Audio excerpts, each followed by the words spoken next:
Sali na po! Linggo po ng banal na mag-anak. Di ba nasabi natin, yung kadiliman napawi ng liwanag. Pero itong liwanag pong ito, hindi siya bigla na lang dumating. Parang kabuti. Diba? Umusbong na lang, sumulpot na lang sa lupa. Hindi po. Ang anak ng Diyos binigay sa isang pamilya, sa mag-asawa.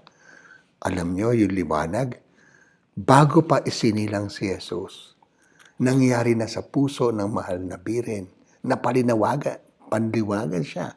Si Jose, sa isang panaginip. At itong liwanag na ito sa pamilyang ito, pinagbago ang kanilang pamumuhay.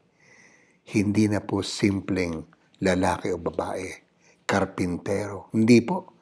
Inalagaan po nila ang anak ng Diyos. Ang anak ng Diyos nagpaalaga sa kanila at gumawa sila ng napakagandang pamilya.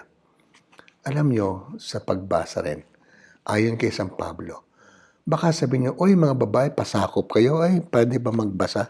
Bago ka magpasakop babae, bago mahalin ang iyong asawa lalaki, dahil kayo'y hiniring ng Diyos, minamahal niya, pinili para sa Kanya. Dapat kayo maging mahabagin, mabait, mapagkumbaba, mahinahon, mapagtiis. Yan ang kailangan ng ating pamilya.